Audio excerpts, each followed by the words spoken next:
Average guy, old stories hit high, tells of struggle and strife. Keep your head in the fight. Broken bones in the street, ain't no place for the weak. From the land of the brave, where the words cut deep. Coming next on the air now, feel the despair. Generation X, shout out, shattered somewhere. Rising up from the dark with a fire and spark. Rage and passion combined to leave a lasting mark. Coming next, shouting loud, voices from the crowd. Through the mist of... Welcome back to Common X. Huge shout out to the 50,000 of you who've made us #1 in Bigfoot country. And yes, the rumors are true. Jared is Bigfoot. Thanks for riding with us this morning. Today's guest has been in the trenches of a war zone and knows the truth from bullshit. Please welcome Dr. Chase Spears. And it's awesome to be with you guys today. And I had no idea I was going to meet Bigfoot, so that even more the better. I mostly shaved today. I can't drop the beard, then I look like I'm 3 years old. So tell us about you. Tell us about you now that we're making friends, man. Let us know who Chase Spears is, man. Who is Chase Spears? Oh, wow. Yeah. You know what? Chase Loaded Spears question. doesn't really, yeah. Chase doesn't really think he's all that much of a big guy, but I'm a really blessed guy. So, a husband to my college sweetheart, father to 5 amazing children. I served 20 years in the U.S. Army as a public affairs officer. So my job was to communicate for the military. And now I'm out of the Army and kind of communicate for me and for what I believe to be things that the military should be doing to try to pivot it back towards righteousness, like taking care of the troops who were kicked out over the illegal COVID mandate. And so I do a lot of writing and speaking on that. And I also do my own podcast called the Finding Your Spine podcast, which is all about courage. And I have conversations with people who literally were willing to walk into the fire and knew it would cost them something, and they did it anyways. You said earlier I'd been in the trenches, and I've been in combat zones. I don't know if I've necessarily been in trenches, but some of the people I talk to, man, they've literally been there, and it's an honor to help share their stories. And so I've always been a storyteller, and I'm still a storyteller, and that's what I try to do. That's awesome, man. And yeah, we have military service members and veterans on here all the time. Everybody remembers Devil Doc Talk. He's great, man. We love the conversation. Before we get into policy or politics, can you explain what public affairs inside the military actually looks like day to day? Yeah, certainly. A lot of it depends on where you're at. But overall, the overarching idea of public affairs is the military is over here and it's kind of sits behind its gated communities, and it's kind of almost this growing enigma to the public because we've just kind of so segregated it from society since the end of the Second World War.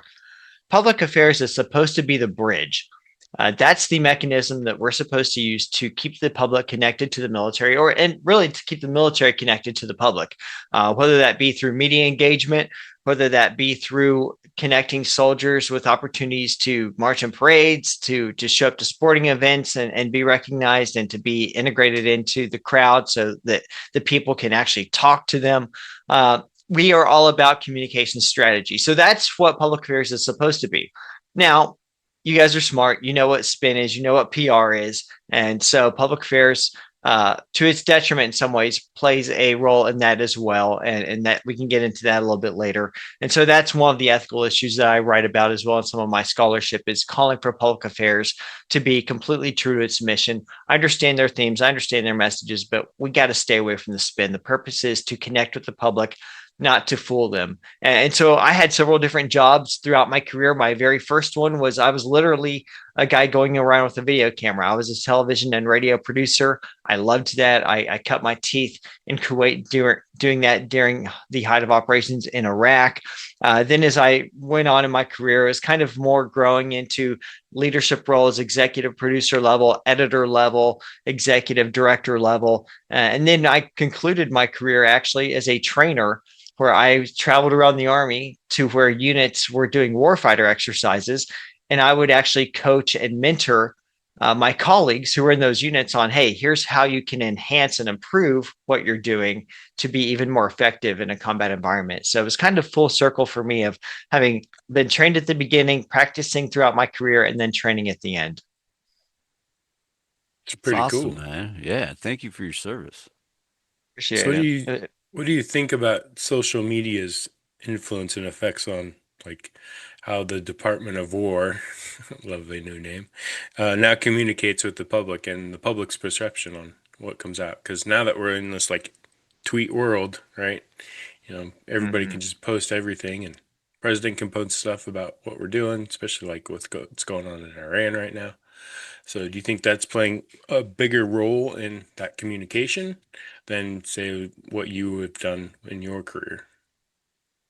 I would agree that it is. And actually, I want to time travel back a little bit. I remember back, oh, what was it? I think it was, I want to say it was either 2008 or 2009. I was assigned at Fort Meade, Maryland, and I was actually in a combat camera role at that point in time, which is technically different from public affairs. But combat cameras kissing cousins to public affairs, and so for me, I still felt right at home. And I remember, we'd had MySpace come out. Facebook was a newer thing at that point in time. It wasn't brand new, but it was still newer. And I thought to myself, this is a fad. This will never last. Right. It'll go People aren't away. going to sit around and be logging on to computers all the time to do this thing.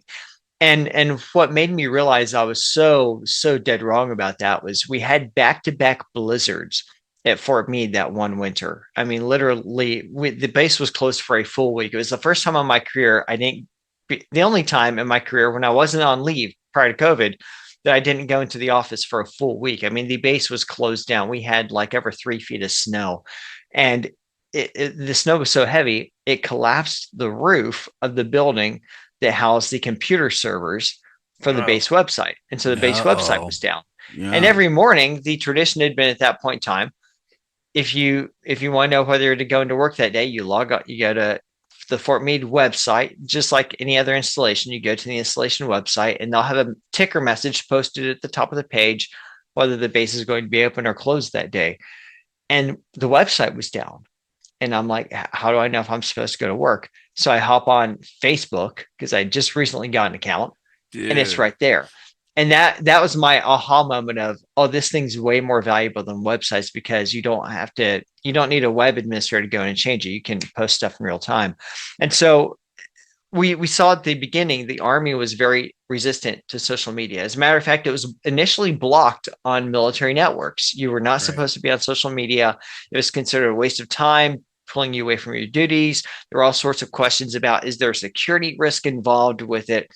And then pretty quickly, the military realized this thing is not going away. Soldiers communicate with each other on it when they're off duty. We could actually use this to our benefit. Units could communicate. And and I agree, Yeah, that's innovation. definitely. And so units started using it in some ways more effectively, in some ways less effectively. But then we got into the 2010s, and it's the Wild West. There's no regulations when it comes to social media in the military. So you had Unit A doing this with it over here, Unit B doing it with this over here.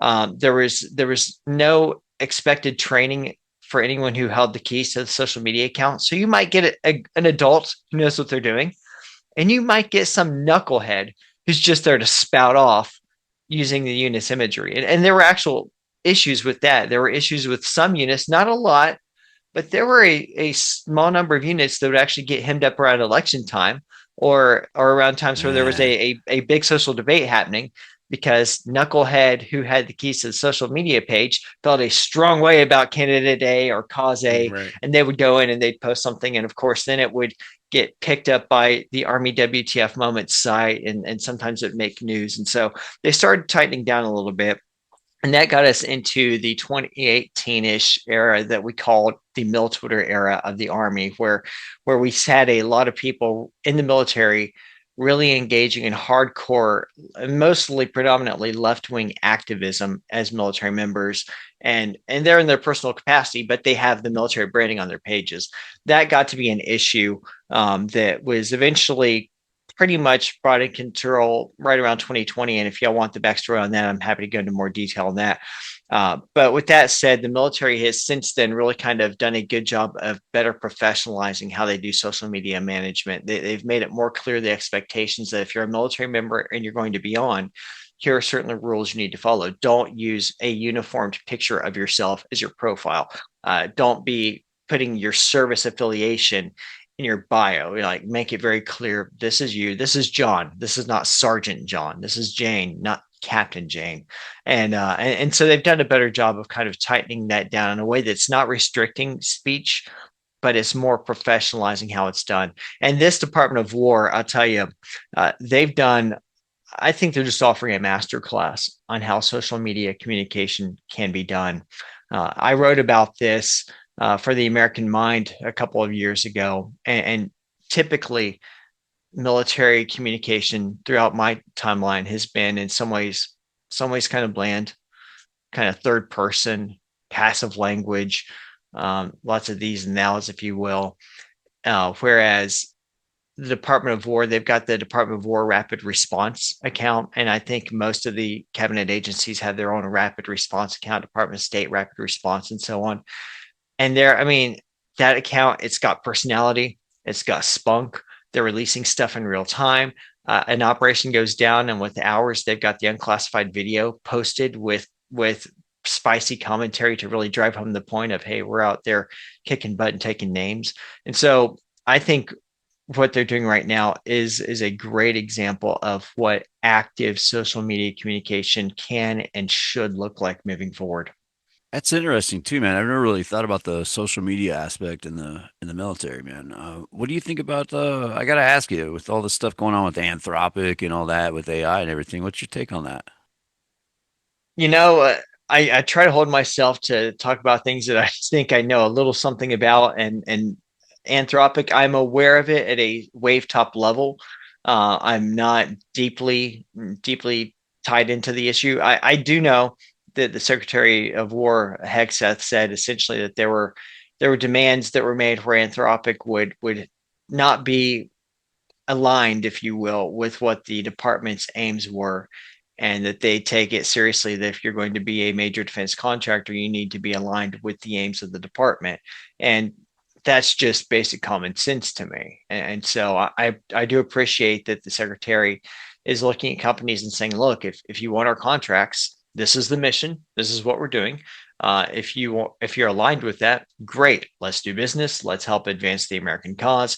If you're not, hey, there's the door. And so at the very wave top level that I understand it, I'm pretty much I'm in agreement with the Secretary of War saying, look, we want to do business with people who want to do business with our mission, rather than just having these continual litany of companies that just want to show up and take the check, but aren't bought into what we're doing. Hmm. Yeah, I can go a little deeper in that if you want. Yeah, please inform So, me. so the whole entire thing is that Department of War and Hegseth want all the guardrails taken off their AI tools. So as a company, they've put guardrails on Claude, which is their main AI tool that they use, to, not be a bad actor. Because I don't know if you've seen any reports that any war simulations that current AI tools use, 98% of them launch a nuke. So to solve all the problems. Right. Holy So smokes!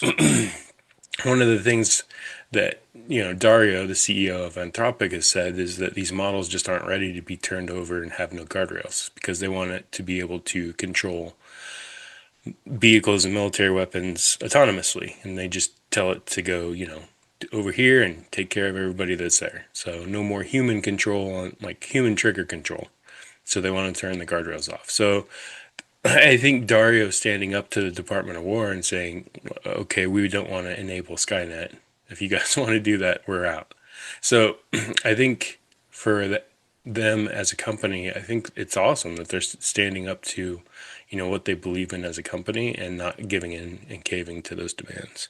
So that's high level, in a Yeah, nutshell, what the battle between the two has been about. Okay, well, thanks for that. And I should probably dig into that one a little bit more. AI is not necessarily my forte. I will say I've heard similar discussions, again at a distant level, because it's not my specialty of you know do we want to get to the point where humans are not involved in the decision making process? And look, I get it. There's a lot of benefits to AI. We all benefit from AI in one way or another these days, especially those of us who work in the information space, like we all do. I use it to some effect. I'm sure you all use it to some effect. It's helpful, but war is a human endeavor, and the idea of Skynet, that's not where we want to be. War, you can have all the weapons, and weapons are always going to continue to advance, but warfare is always about people group A want to exert an outcome on people group B, and people group B do not want that outcome. And so when diplomacy fails, when information fails, when monetary policy fails, what do you have left? You have the military option left. And war is just a part of a fallen world. And we need never to lose sight of that.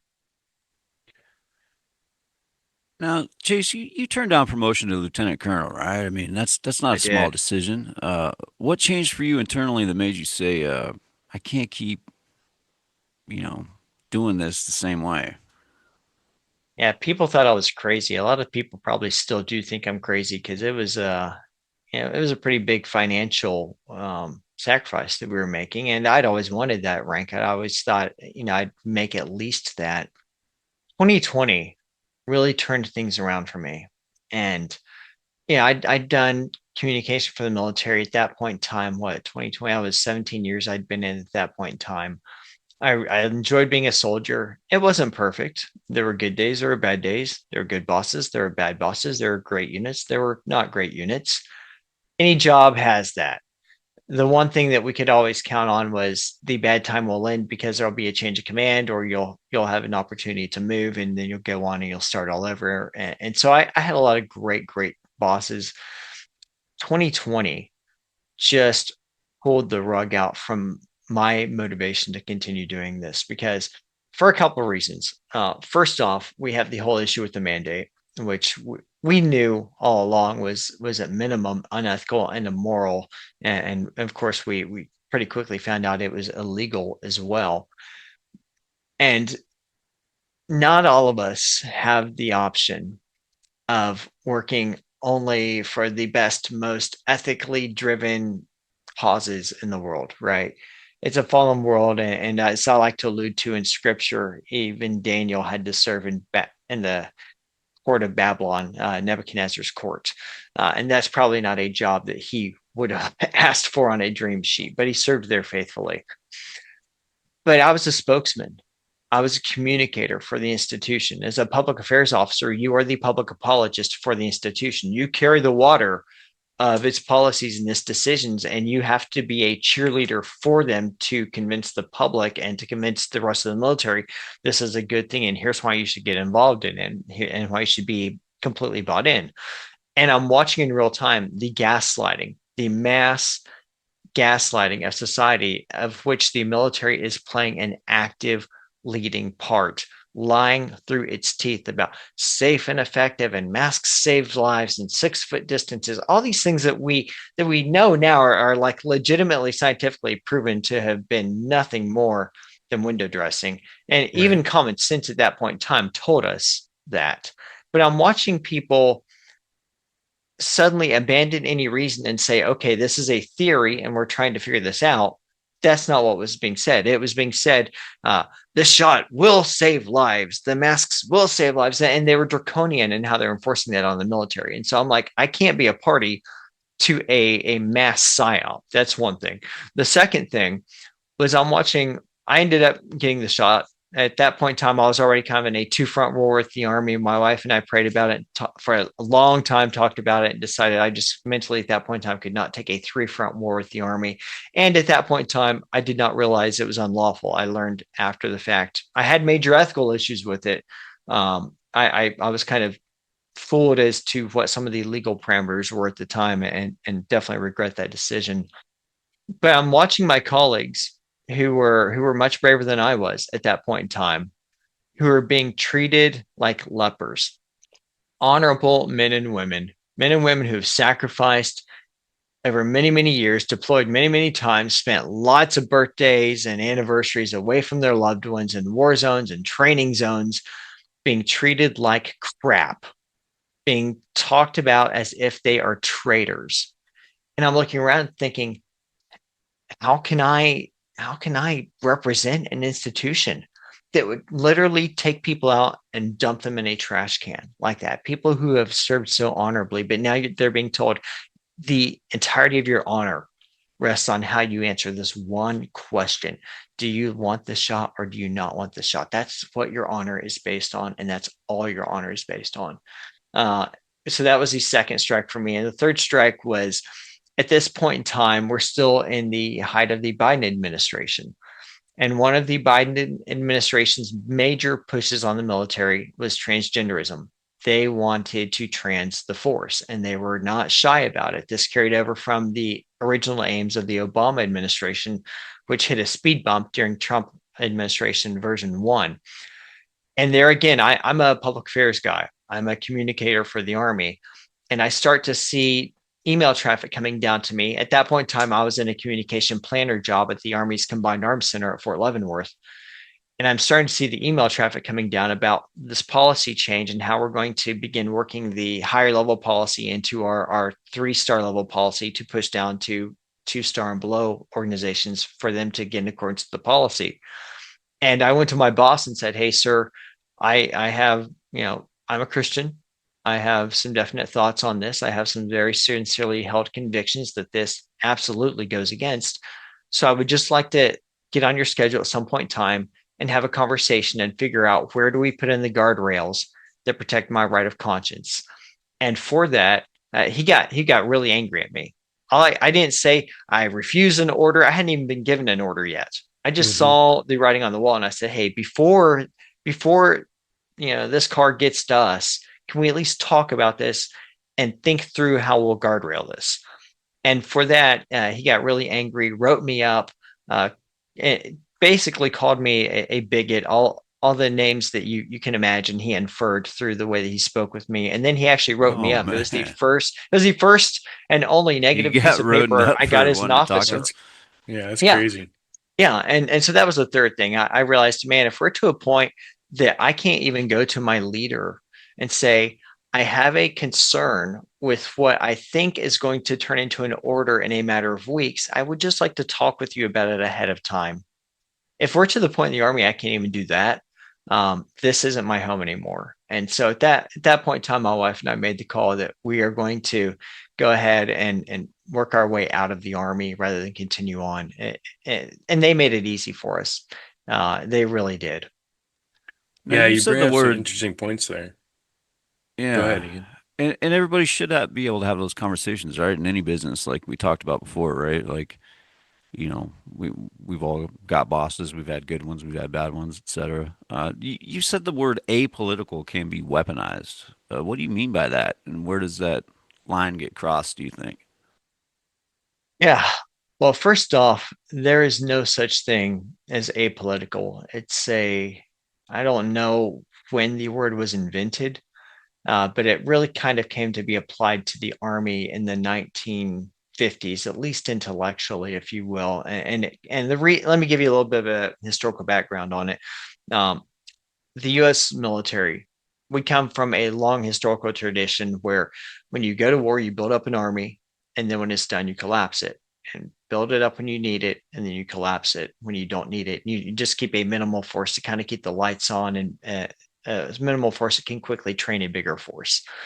And that comes out of our history because our ancestors out of Europe understood well that a large armed force among them, without a war to go fight elsewhere, under the control of a strong executive, a king, a potentate, a tribal leader, suddenly becomes a threat to ordered liberty, because a large standing army without a fight somewhere else, it will find a fight somewhere. And so over centuries, it usually found fights among the people they were supposed to protect. And so that's the Western tradition that America comes from, is that we don't want a large standing army. We like the idea of a large standing navy, and that's actually constitutional because those guys and gals sit on boats with weapons pointed outward. But after World War II, we just come through now 2 major world wars in a 20-year period, and Americans finally said, okay, fine, we don't want World War III. We don't want to be fooled again like we were after the First World War. We don't want those conditions set to drag us into another one. We're going to be the world policeman. We're going to maintain this large standing force. We're going to remain multinationally deployed, and we're going to be major. Well, how do you convince a public who has it in their blood they don't want that? Well, you convince them that it will be apolitical. It won't be driven by an executive. It will be loyal to the Constitution instead of a king or a president. And that's an altruistic way to try to be. But the reality of human existence is that soldiers do, at the end of the day, what he who signs their paycheck directs them to do, what he who holds control over their life directs them to do. And so, why I say the term has been weaponized is, especially under the Biden regime, if you were on the left end of the political spectrum and you were advocating for all the Alinsky-esque revolutionary tactics that have been pushed across society to now be pushed into the military, because the military was really the last bastion, the last holdout against cultural Marxism. I mean, that stuff swept across all the other cabinet agencies. The military had really held firm. And President Obama dismissed the majority of senior military officials who were kind of resisting that and replaced them with people that he chose. And so the military finally began to play those games. And so if you were fully on board with cultural revolution, you were okay. That wasn't politics. That was just following morality. That was just being with the times. That was just being properly progressive. On the other hand, if you were someone like me, of constitutional mind, of Christian worldview, moral grounding, who said things like, hey, maybe we should actually have the military focused on constitutional purpose. We probably, as a public affairs career field, should focus on honesty over trying to cover for leaders who are literally breaking the law. We should probably not celebrate the importation of lifestyle choices into the ranks that unquestionably degrade individual and collective unit fighting readiness. And if you said those things, that's where you were political. Now you are the one violating the rules. And so no one wants to be called political in the military. I mean, that's worse than any four-letter word that could be lobbed at a military member, is to be called political, because the culture pressures you to be apolitical. But for the military culture in the last couple of decades, apolitical has meant anything to the left of Barack Obama. That's all apolitical. But if you want constitutional purpose and if you speak out about founding values, now you're political. And so that's the way the term was weaponized. It was completely turned around to, instead of saying we should try to keep our eye off of any of the domestic squabbles and just focus on the mission given us by Commander in Chief, it was instead reframed to, if you're not on board with the Cultural Revolution, now you're political and you're a problem. How do you balance discipline and order with constitutional rights? That's a fight that we have been trying to figure out ever since the beginning of the military. George Washington has this famous quote, "We did not lay aside the citizen to assume the soldier." I know that quote not because I was ever trained in it, not because it appears in a single military training manual or regulation that I ever came across. I know that saying because I came across it by accident one day at Arlington National Cemetery. And it's so true. We do not lay aside our rights, and our commanders forget that. And we've had commanders who have violated religious freedom, not just on the shop, but even gone after chaplains for saying things that are just in accordance with their denomination, things that were not controversial till about 8 minutes ago, right? And yet you also need to have a military that has a certain level of discipline, because when you join, you do set yourself apart from society to some extent. It's understood that there are certain things that you do cede, and you have to do that carefully. And I think the rules in general, what the Uniform Code of Military Justice has to say about this, I think in general is pretty reasonable. The actual rules are very limited in terms of what they restrict you from. It's the culture that takes it too far. For example, the rules are basically this: If you're a military member, you cannot say defamatory things against the president. He is your commander in chief, just like you cannot say defamatory things against your immediate commander. You can't be, my commander is an, effing whatever, right? You may disagree with your commander. You may dislike your commander. You may think your commander is not a good person, but and you can responsibly raise concerns up the chain of command, but you have to be decent about it, right? You cannot openly defame your chain of command. I think that's reasonable because that stuff spreads like wildfire, right? And that erodes trust in the entire organization. There are ways to deal with corrupt commanders. Now, they don't always work, but they're there. But I agree with that. Like I critiqued many commanders I had, but I never went out on a campaign of slandering them. And still to this day, I don't. And so that's reasonable. That's responsible. Similarly, senior elected officials, you're not supposed to slander them, to speak contemptuously of them, is the wording that the regulation has. I don't have an issue with that. I think that's responsible. And we know that coming in. Like you're told, if when you're coming in, if you join the military, there are some restrictions on your expressive rights that the military holds you to, and the courts have upheld over the decades. And you know that going in. And I knew that going in. It was very clearly spelled out on my enlistment contract. Here are these certain rights you cede to be a military member. And it's a trade-off, right? To wear the uniform is an honor, not an entitlement. And so I agree with those things. The problem is the culture. You have, this much rule, but you have culture this wide that says, well, you can't say that, you can't say that, you can't say that, you can't say that, you can't say that, you can't say that, you can't say that. I first really ran into this headlong. I was in Washington, D.C. on a fellowship tour at Georgetown University, and me and my colleagues were forced. It was actually illegal. They weren't supposed to do this to us, but we were forced to come in and work a part-time tour of the Pentagon as well. We briefed our bosses, hey, by the way, this is illegal, and here's paragraph, line, and verse, and they said shut up and do it anyways. Again, we showed them the rule. They told shove off. This is what we're doing. But as a military member, I still have certain expressive rights. And I wrote an op-ed for the Baltimore Sun critiquing how the military and how the White House had handled the Bo Bergdahl situation, Bo Bergdahl being the one POW America had during the Afghanistan war. And it actually got quite a bit of traction, way more attention than I thought it would get. Chase Spears got called into the Pentagon for a dressing down over that. And I told my boss, he was threatening me, you're going to have to go see the general and blah, blah, blah. And I just looked at him and said, sir, whatever y'all throw at me, I'll take it like a man, because I didn't do anything wrong. And he didn't know what to do with that. So nothing more was said. But then he had one of his deputies talk to me a little bit later. He pulled me aside and said, Chase, that article, man. And I said, yeah, I get it. You don't like it, but I followed the rules. I did not violate any rules. And he said, Chase, it doesn't matter about the rules. You just don't do that. And I'm driving home that night thinking, well, if the rules don't matter, then what does? If the policies don't matter, what does? And so that's the problem. It's not the rules.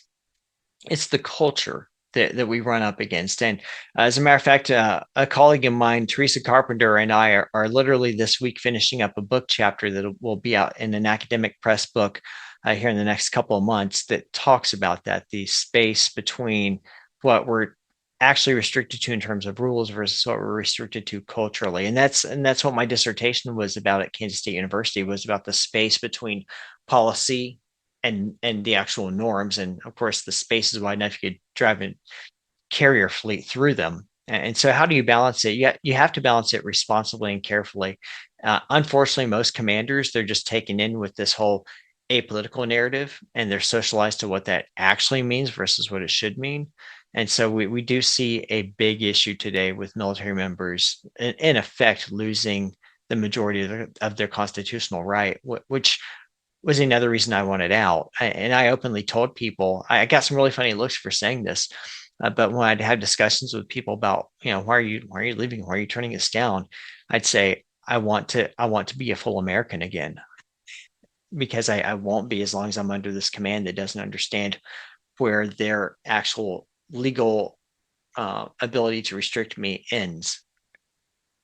Yeah, I've gotten into this argument a lot with some military friends that I've had, or that I have, and like Senator Kelly, right, and the five guys that came out with him talking about, military personnel can disobey unlawful orders, right? That kind of talks about what you're talking about here.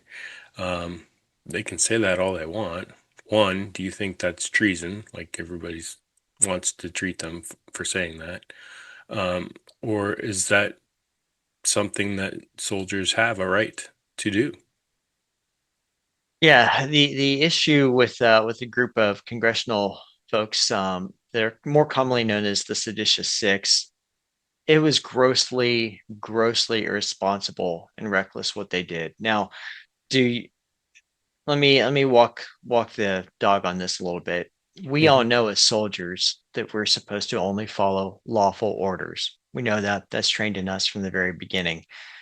Now that's the theory. We're only supposed to follow lawful orders, but Right. the military got just completely overwhelmed with the rush to follow all these so-called COVID orders, which were unlawful. And those of us who pointed out their illegality were told again, shut up and color. Just like going back to my situation in the Hmm. Pentagon, where we sat down, we briefed our bosses. We said, look, sir, like this is unlawful what you're telling us to do. Here it is. Like we're not saying it. Here it is. Like there it is. There's the wording that says you can't do this. That you're if by forcing us to do this, you're breaking the law. And he said, shut up and color. I don't care. And so we know theoretically you're not supposed to violate lawful. You're supposed to disobey unlawful orders. Now, Right. in reality, what is an unlawful order? Most of the time that's understood in combat. You're not going to shoot someone who is not armed. If someone's trying to surrender to you, you're not going to take them out. Things of that nature that we're all trained on, to the point that we shouldn't have to think about it. And the way that you're trained to deal with unlawful orders, if you're given it, is to ask for a clarification of the order, not to just throw down and say I'm disobeying, because maybe your commander just misstated it in an unfortunate way, and your commander can restate. And so usually there's not an issue with a widespread issue with unlawful orders, with the exception of the COVID mandate and the kind of the mass religious discrimination that we saw over the last couple of years. But in general, in a combat environment, there's not usually a major issue with unlawful orders. So they were repeating the obvious. Military members know they're not supposed to obey unlawful orders. This is where nuance and context matter. And I wrote a piece about this as well. I wrote a couple of them, as a matter of fact. This wasn't just those congressional leaders responsibly reminding troops to only obey lawful or unlawful orders. This was a part of a longer communication plan that was aimed at framing any orders given by the current administration as unlawful. And it began actually during the first Trump administration, where like Mark Milley came out and started openly working against the president, far exceeding his legal and constitutional boundaries as chairman of the Joint Chiefs. And then even in retirement, he continued to blast the president for reasons that we can argue about whether he was justified in doing so or not. I think he was showing his partisan bias, but he had the right as a civilian to do that, certainly, though I think he was a reprehensible chairman of the Joint Chiefs. But then you fast forward into the second Trump administration, and we had lawmakers when senior defense officials were going before the Senate to be confirmed for senior Pentagon assignments. The narrative started there again, like, hey, what if you're given an unlawful order? And that was planting the seed in the minds of the public watching over the C-SPAN cameras that, oh, there must be a problem with illegal orders being given by this commander in chief, because it keeps coming up so much in the Senate confirmation hearings. And then there was a Soros funded campaign to actually put billboards up around major military installations saying, remember, soldiers, only obey lawful orders. Well, what's that insinuating? That's insinuating that now all of a sudden, because there's a new administration, there's a new chain of command, that now you're going to have unlawful orders issued writ large. And Senator Kelly and his colleagues were part of that communication campaign. And five of them they served earlier in their lives and they got out, and the Department of War has no hold on them. Senator Kelly, on the other hand, is a retiree, like myself, is still subject to the Uniform Code of Military Justice. And you are, unless or until you resign your commission, which he's not going to do because he wants to continue getting the pension that one gets as a retired commissioned officer, benefit that I enjoy as well. And I don't begrudge him that benefit. But the issue is he's wanting to frame this as, oh, look, they're trying to step on my free speech. Well, again, as an officer, you're still held to the UCMJ of not defaming public officials. Now, I criticize public officials all the time. If you look at my writing, you look at the preponderance of my work, I do that. I'm still not out there lobbing F-bombs at them. And what he did, and I would argue, was he used his rank and his position, because if you look at all his other videos, he's going around wearing Navy ball caps, and he's loves to talk about everything through the frame of him being a military officer, which is ironic because he spent most of his career in NASA, not actually fighting. And so I think it's appropriate to say, look, if you're going to be part of a communication campaign willingly, knowingly, voluntarily, enthusiastically, wholeheartedly, and continually, that seeks to make military members divide from the commander in chief over partisan agendas, then I think it's appropriate to say, hey, you know what, the Uniform Code of Military Justice has something to say about that, and we're going to put it into action. Of course, there are a lot of people who disagree with that, but he knew what he was doing. This was not a slip of the tongue. This was not him just coming out having seen an actual unlawful order. This was him being part of a much bigger campaign to divide the military from their commander in chief. And I think that's just incredibly reckless. Yeah, I kind of also think it's pretty hypocritical, right? Because as you already pointed out, under Biden and their administration, they clearly issued unconstitutional orders. But when the shoe's on the other foot, it's okay. Yeah. Right? And Mark Kelly had So, nothing to say about that. right. So, how do we, is there any way to prevent the political, back and forth every 4 years of like who's in power pushing which narrative? Is there any way for the military to kind of stay neutral to that? Or is it just you're and subject to whoever's in charge? Well, the military is always going to be somewhat subject to whoever's in charge because it's run by political staffers. It's in a lot of ways functions like an independent nation state. It does skirt a lot of laws, and it does take away a lot of constitutional right from military members, and the courts just allow it to, and Congress just allows it to. But at the end of the day, its top officials are political appointees, and that's the way it should be, because you don't want a military that is completely independent. That goes back into the danger of what we talked about earlier in the episode. The best thing that can be done to prevent the pendulum swing is, one, for American voters to stop swinging the pendulum so wildly, and to stop allowing in absolutely revolutionary candidates. It's one thing to go between a Democrat and a Republican once in a while in the White House. It's another to be openly inviting avowed Marxist revolutionaries into the White House, and they come in hardcore, hard charging, committed to the cause, as all Marxists are. The military for a long time was able to insulate itself somewhat because the generals were raised in that kind of apolitical mindset, even though I'd argue it's fictional, but they still believed it. They still wanted to hold the military separate from the domestic squabbles of the day.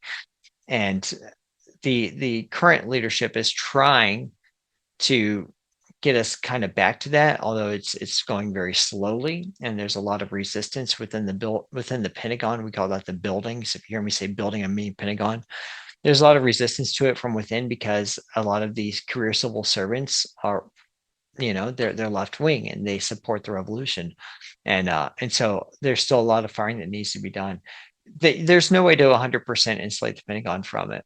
There's just no way, because at the end of the day, the people who are appointed by the president hold the levers of power to some extent. So this is something that I tell people, voters, like, this is why voting matters. This is why Americans need to pay attention to what's happening in their military. Veterans like me, we so often kind of get the pat on the head, thank you for your service, and then they're nowhere to be seen when commanders are violating religious liberty. They're nowhere to be seen when commanders are saying take experimental shots. As a matter of fact, oftentimes when we speak out about that, civilians I know, well-meaning, patriotic civilians will say, "Well, you knew what you were signing up for." There's nothing in my contract that said I signed up to be subject to medical experimentation. I didn't sign up for that, but the public thinks we did, and so this starts with the voter. This starts with Americans actually caring about their military and actually voting like what happens in their military matters, and just to stop being ignorant. But unfortunately, with the non-volunteer force, remember after 9/11, we were going to war in Afghanistan, and President Bush gave a speech about what Americans should do, and he said we should go to the mall. And isn't that what we did? The military went to war, and the nation went to the mall, Right. and both were Consume, invisible to each other. consume. Yeah, Keep spending your money. yeah. Now, trust in institutions is clearly fractured across society, right? From your experience, is that fixable? And if so, where does rebuilding actually start? I don't think it's fixable in our lifetimes. I do think it's fixable over generations, but that depends on those who run those institutions looking at their job as a steward rather than just a passing owner who's just trying to show up, grow the stock price, and then check out like the traditional CEO model of the West today.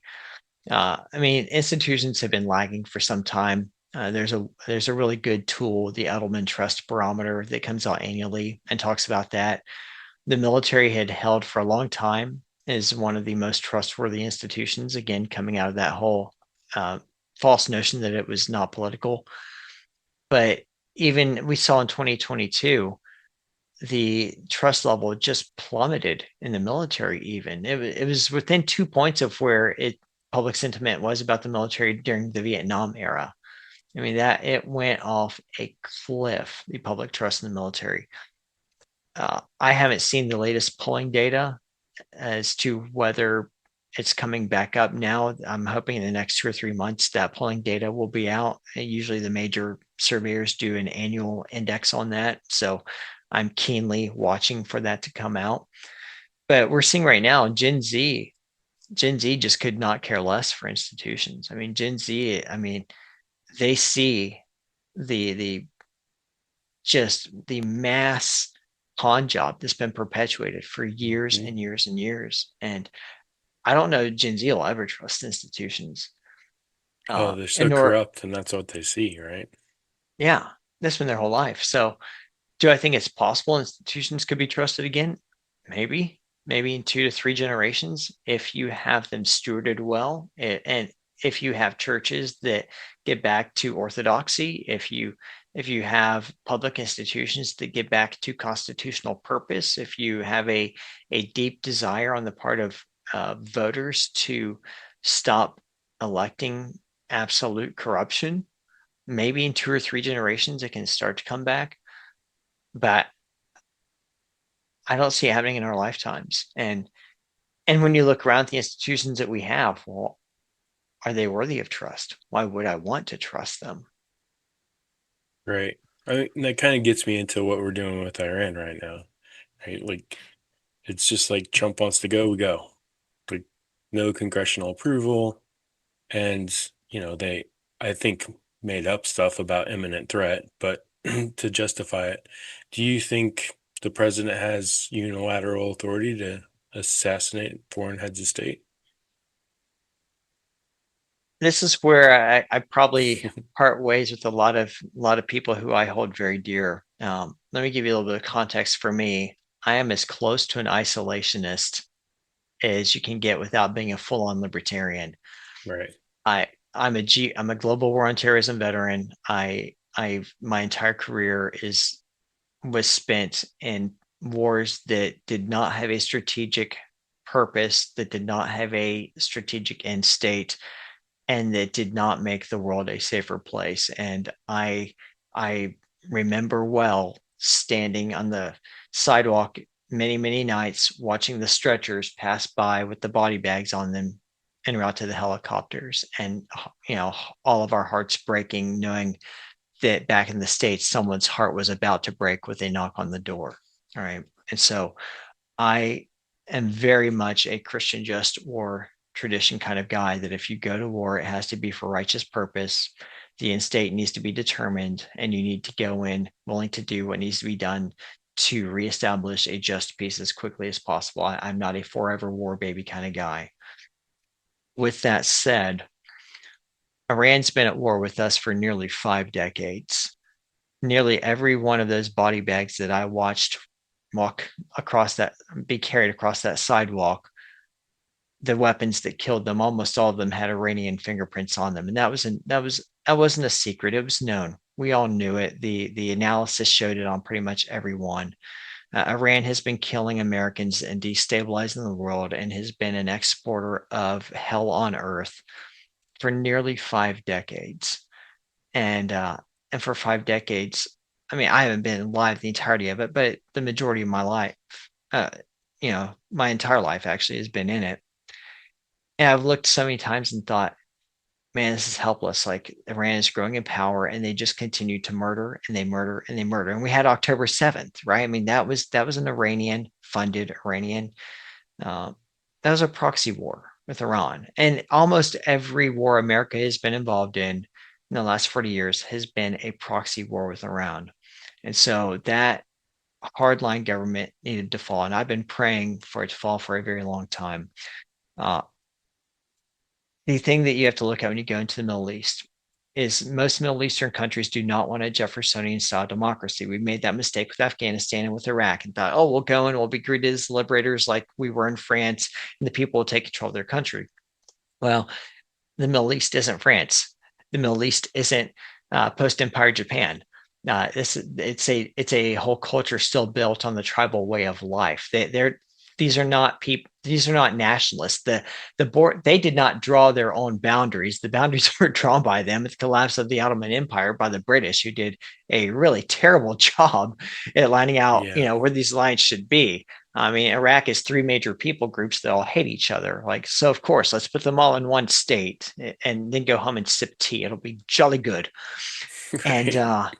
And we haven't done much better as Americans trying to be nation builders. But I saw that to say, I believe the strikes on Iran are justified. And I know the president, one of the criticisms is you didn't go to Congress for it. You didn't get an authorization to go to war.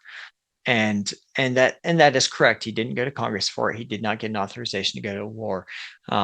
Here are the 2 replies to that. One is the War Powers Act, which does give the president authorization to do limited interventions, time bound, based on what he believes the threat to be at that point in time. Now, was America under imminent threat from Iran? I don't know. But boy, it was a target of opportunity that all those senior leaders were going to be in that one place at that one point in time. And man, I think we'd been a fool not to pull the trigger on that.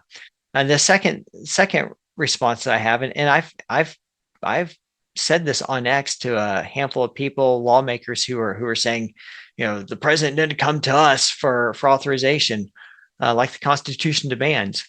Okay, neither did the president come to you for authorization for any military action since December 8th, 1941, since the U.S. declared war on the Empire of Japan. Mm-hmm. Vietnam was not a congressionally declared war. Korea, Gulf War I, Gulf War II, and the list could go on and on, right, and on and on and on. And Congress hasn't done anything about it. So how are these lawmakers okay over decades of us doing foreign adventurism, and now they want to clutch pearls when we're actually taking out a government that has been the top terror of the world for the entirety of our lifetimes, in response to the people of that nation actually getting involved in saying, we want new government. This isn't like Iraq and Afghanistan, where the people were like, hey, whatever, right? The people of Iran, they're cut from a different cloth. They have a different historical heritage. they remember what it was like to be a free nation before the revolution, before the Ayatollah swept in, and they want that back. And they've been fighting for it. They've been protesting for it. They've been paying in mass sums of blood for it. My analogy was they were at the base swinging the tree. We just needed to come in, tie a rope to the top of the tree, and give it a good yank. And that's what I think we're doing. And so, as a guy who is so loath for the U.S. to get involved in a new war, and I really am. I really do believe this is justified, and I'm glad to see it. Yeah, I would agree with you. Like you said, the Iranian population themselves have been wanting regime change, but they can't, right? They couldn't do it themselves. So I think this is a good thing. My fear is that it might turn into something bigger, but only time's going to tell, I think. And I think I don't. Let me be clear. I don't want American boots on ground. Same I, here. I think it's great that we knocked out their command and control centers, that we're making their navy and all submarine fleet, that we've knocked out their ability to conduct any kind of air attacks. I mean, we own the air domain there, we own the sea domain there. We've destroyed the IRCG headquarters. Uh, I'm all in favor of continued over the horizon, long range fires, assaults on any remaining ground forces that would be going around trying to murder civilians. But I agree with the president who said, look, we've taken out their ability to continue slaughtering you in mass. The rest is up to you. What will you now do with your country? Yeah, I hope we don't just leave it a vacuum, right? Like we've decapitated the head off that beast. You guys can now figure stuff out and we can help you, right? Like, Mhm. not like you guys can figure it out and some other new Ayatollah rises up, right, to take over the people. So I'm Yeah, hoping we have at least some influence or some way that we can work with them to help that rebuild. same here. Now, Chase, if someone listens to this episode and doesn't agree with you on everything, right? What do you still hope they will understand? I appreciate that, Ian, and I know not everyone will agree with me. I hope that they will keep in mind something that I keep in mind, which is that people of good conscience can think differently on some things. Uh, like just on the topic of Iran, I have some men who I think very very highly of, who are in my kind of in my close circle. I can call on short notice, and they very much disagree with me on this, and I'm okay with that. And I think they're okay with where I'm at. People of good conscience can disagree on some things. It doesn't, everything need not be vitriolic. I had a guy on X who follows me asked me very clearly a couple days ago, like, Chase, this is not like you. Why are you supportive of a war? And I spelled it out. I said, I laid out the case I just made to you. And he said, okay, I understand. I differ, but I understand. So I would hope that they to understand that there's some things like we can see differently on, and we don't have to hate each other. There's a theologian, Doug Wilson, who I listen to a lot of his stuff, and he says someone who agrees with you on 70% of things is not your enemy. You don't have to fight someone because they're Yeah. not with you on 100% things. Now there are some things that I will I'll fight to the end on, like transing kids is like evil and from the pit of hell, and everyone involved needs to be publicly hung, right? Uh, Things like that of first moral nature, you got to fight hard on. Yeah, tell me But how you really feel there. yeah, exactly. Right. But Yeah. the larger overall context of what we talked about, I would hope that people listening would remember that it is their responsibility as Americans to pay attention to what their military is doing. Too many Americans just they forget about it. Right now, a lot of people are out there going to be cheering rah rah rah today, and oh, look at what the military's done in Iran, and victory tastes sweet, man. I mean, I was a 20-year soldier and I didn't get to taste victory. That victory tastes sweet. I'm almost motivated to be like, can I put my uniform on and put me in the fight? Right? Right. It's fun to win, and we haven't got this a lot in my lifetime. America winning like this, and so it's a moment to savor. But what I don't want is for Americans to pass on to the next thing when the news cycle moves on and forget that there are still over 8,000 who are kicked out just like ragged dogs, Right. right? Because they wouldn't get a shot. Yeah. Yeah. And the Department of War is still infested with commanders who did that. And there's been no accountability. I repeat, there's been no accountability over this.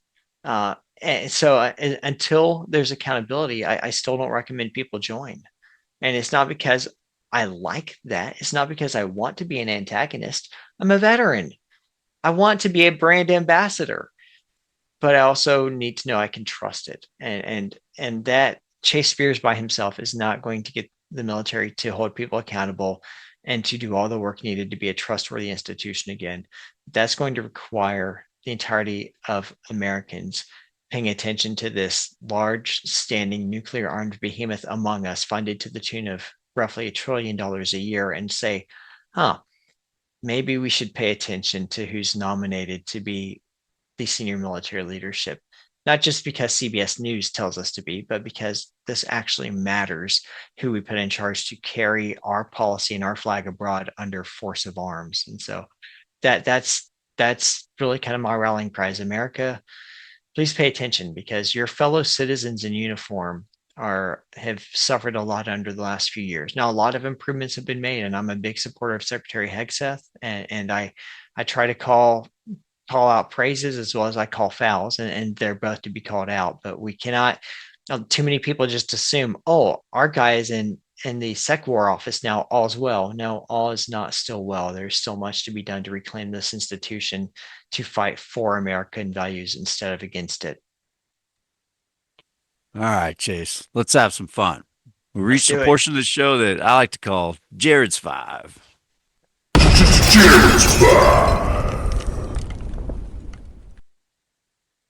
All right. So in this portion, I ask you 5 questions, one from our previous guest, 2 softball questions, 2 little deeper questions, and then you get to ask a question for our next guest. Ooh, So okay. our last guest, his question for you is, what do you hope to get out of this podcast? What I hope to get out of this podcast is reaching someone who would have never thought about the military at all, other than maybe just reading a headline this week because of what's happening in Iran. What I hope to get out of this podcast is someone who would actually say, oh, you know what? I'm going to actually look up next time when the National Defense Authorization Act is being reviewed, and call my congressman and tell them what I think about it, what I like, what I don't like. If one person who otherwise would never come across me would be motivated to say, hey, I should look at this, I would call that a win. It's a great one. That's awesome. And you heard it here first, Gen X. Dr. Chase Spears called you out. Get involved. Stop sitting on the Absolutely. fences. All right. Next question is, what's your favorite movie? Back to the Future, all the way. It's a good one. Love it. Yeah. All right. Watching cartoons as a kid, what was your favorite cartoon? Oh, Looney Tunes. I love Looney Tunes. And you know what? I came a little later to Animaniacs. Oh yeah, Animaniacs. On It's great. DuckTales. DuckTales were Yeah. great too. I'm sorry. You asked for one, I gave you 3. Right. It's That's all good though. good. Yeah. Animaniacs, Pinky and the Brain always cracked me up. I love Love that Pinky and one. the Brain. I Yep. still will walk around the house sometimes singing that tune. Yeah. Same here. All right. What's one thing people don't know about you that maybe they should? People don't know about me that maybe they should. Um, huh. I don't know if they should, but it comes to mind. My work has been featured on Saturday Night Live. That's cool. Wow. That was a fun moment. All right. If you could go back in time and tell your teenage self one thing, what would it be?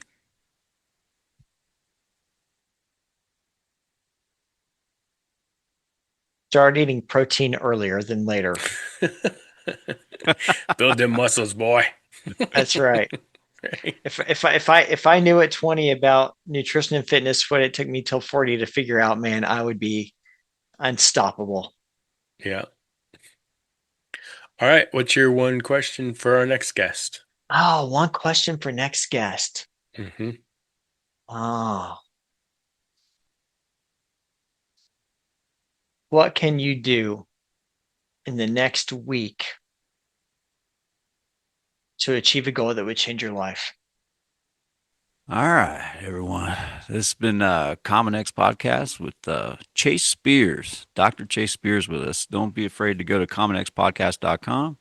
Check it out. We'll have a little X-Files blog like we always do every week featuring Chase so you can learn more about him. And thanks for tuning in, everybody. If you're tired of being told what to think, And you'd rather actually think? welcome to the 1%. Hit like or subscribe. We don't do echo chambers. We are Common X. Common X. Hey man, it's supposed to be at the same time.